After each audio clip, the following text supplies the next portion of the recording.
South Carolina is getting more expensive, but not everywhere. As of July 2026, Zillow puts the typical home value across South Carolina at roughly $307,777. Yet scattered across the upstate, Midlands, PD, and Low Country are communities where housing can still cost dramatically less than what buyers see around Charleston, Greenville, or the fastest-growing suburbs. For this countdown, we're using a 2026 affordability ranking that compared 64 South Carolina communities with more than 5,000 residents using cost of living, home values, rents, and household incomes. And one detail becomes clear immediately. The town with the cheapest house prices is not actually number one overall. Affordability depends on more than the number printed on a real estate listing. So if you're considering South Carolina because you want a lower mortgage, lower rent, or simply more breathing room in your monthly budget, these are 10 places worth knowing. Number 10, Laurens. At the center of Laurens is the kind of courthouse square people picture when they imagine a traditional southern town. Older storefronts surround the center, residential streets spread outward, and you're still within reach of the much larger Greenville-Spartanburg region. What makes Laurens interesting is that its affordability doesn't require going to one of the smallest communities in the state. The 2026 affordability data puts its median home value at about $180,131, with median rent around $833 per month. Median household income is listed at roughly $49,246. Its cost of living index in that ranking is 89, placing it noticeably on the affordable side of the South Carolina communities studied. That combination can appeal to someone who wants a quieter setting without completely separating themselves from upstate employment, shopping, and services. Laurens isn't bargain priced because it's a new discovery. It's affordable partly because it is an older, established community where housing hasn't experienced the same pressure found closer to South Carolina's fastest-growing suburban markets. And the next town shows how a community can stay inexpensive while reinventing what people come there to see. Number 9, Lake City. Drive through downtown Lake City and you'll find something unexpected for a small agricultural community. Murals, galleries, public art, sculptures, and buildings used as exhibition spaces. Agriculture once dominated the local economy, particularly crops like tobacco, cotton, and beans. Today, Artfields has given the town an entirely different identity. Each spring, downtown businesses and historic buildings become galleries displaying hundreds of works from artists around the Southeast. The art presence continues year-round through murals and permanent installations. But the housing numbers remain distinctly small town. The affordability ranking lists a median home value of about $126,633 and median rent of approximately $702. Median household income is around $33,600. That low housing cost is the attraction, but the income figure matters. A $126,000 house can sound unbelievably cheap to someone arriving from Charlotte or Charleston, yet affordability has to be measured against what local workers actually earn. Lake City demonstrates a pattern you'll see throughout this list. Cheap housing can create opportunity, but local employment and wages still matter.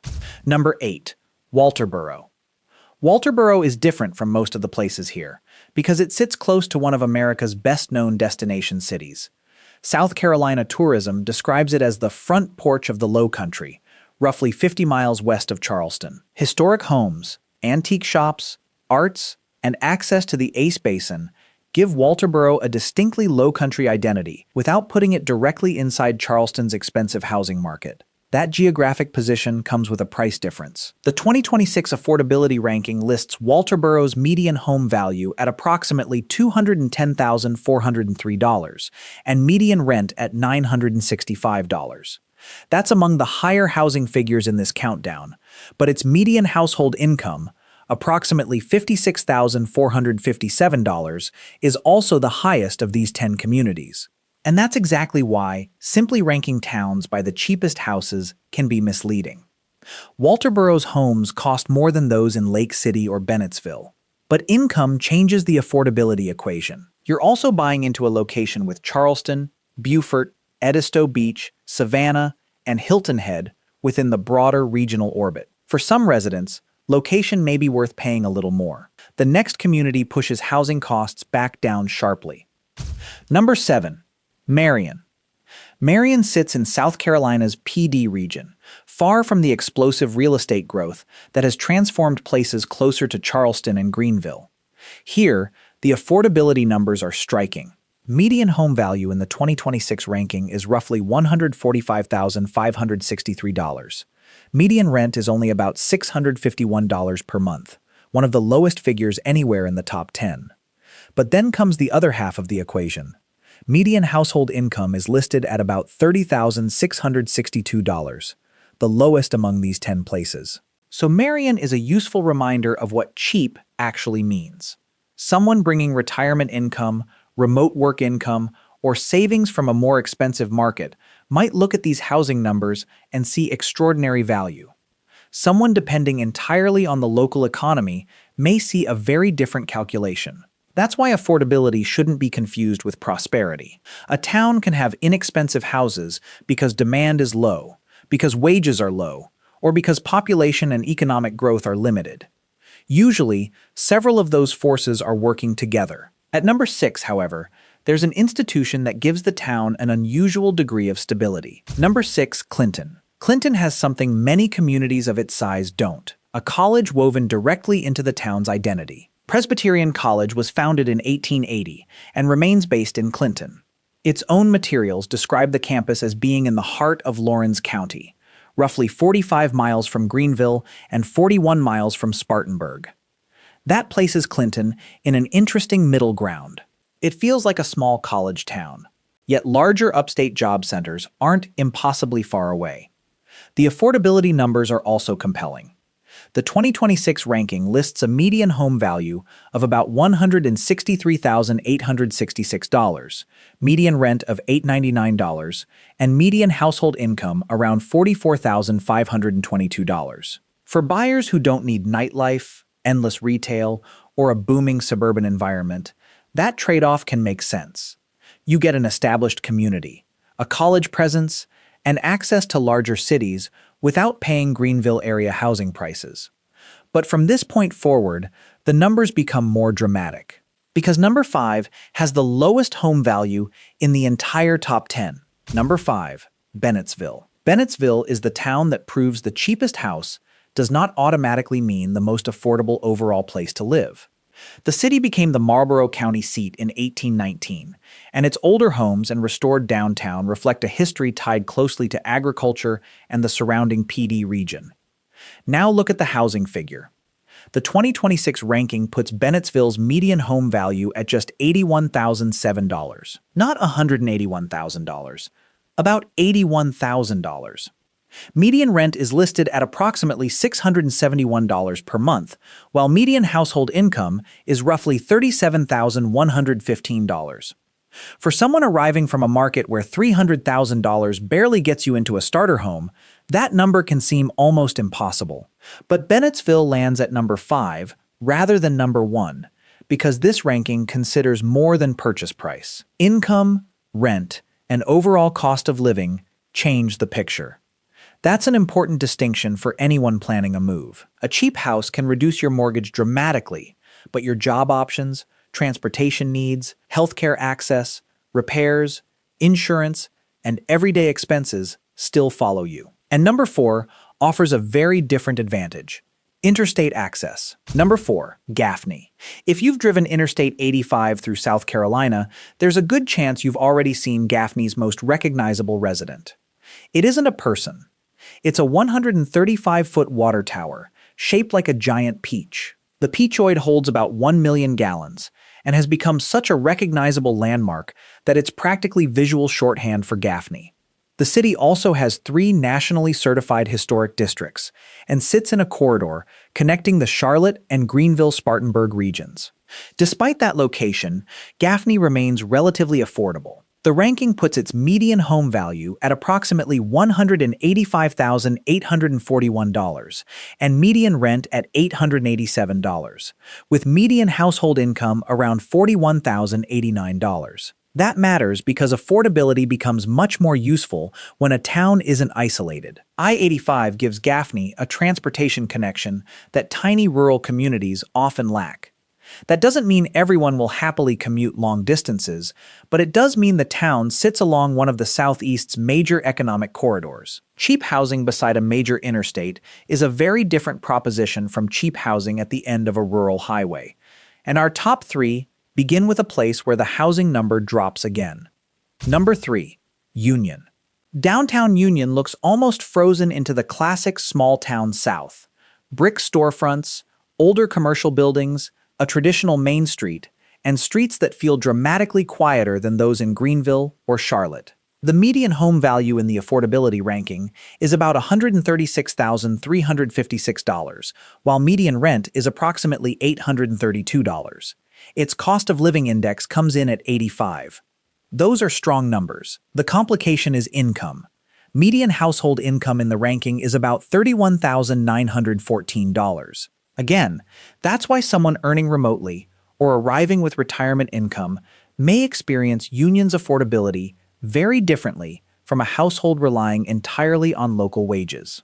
There's also another practical difference. When you choose a smaller place like Union, you aren't just buying a cheaper house.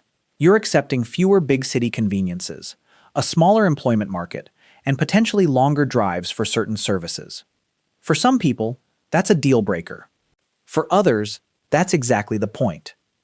If your priority is a slower pace and a mortgage that doesn't consume half your income, Union starts to make sense. But number 2 shows that affordable doesn't necessarily have to mean tiny. Number 2, Greenwood. Greenwood is one of the largest communities in this countdown, with a population above 20,000 in the affordability dataset. That immediately gives it a different feel from places like Chester or Walterboro. You have a more substantial commercial center, cultural events, outdoor recreation, and nearby Lake Greenwood. South Carolina's official tourism site highlights the city's art scene, festivals, hiking, kayaking, golf, and Lake Greenwood State Park. Yet the numbers remain surprisingly reasonable. The 2026 ranking puts Greenwood's median home value at roughly $183,963. Median rent is about $839, and median household income is approximately $41,150. Its cost of living index is 84, the second lowest in this top 10. That balance is what makes Greenwood stand out. Some cheap towns ask you to trade almost every urban convenience for affordability. Greenwood gives you more of a regional center feel, while still keeping housing far below what buyers encounter in South Carolina's hottest markets. And yet Greenwood still doesn't take the top spot. That goes to a town with cheaper housing, a slightly stronger income figure, and a surprisingly strategic location. Number 1. Chester. Chester takes the top position because its affordability is not driven by one spectacularly low number. It's the combination. The 2026 ranking gives Chester the lowest cost of living index of all 64 South Carolina places included in the study. Its median home value is approximately $128,680. Median rent is about $902. And median household income is approximately $46,138. Then there's the location. According to the city of Chester, downtown is roughly 45 minutes from Charlotte, 45 minutes from Spartanburg, and 55 minutes from Columbia under moderate traffic conditions. Interstate 77 is about 8 minutes away, and Charlotte Douglas International Airport is listed at roughly 35 minutes. That changes the story. Chester isn't simply a place where houses are inexpensive. It sits between several important economic centers, while retaining the housing costs of a much smaller community. Its historic downtown also tells you why the town looks the way it does.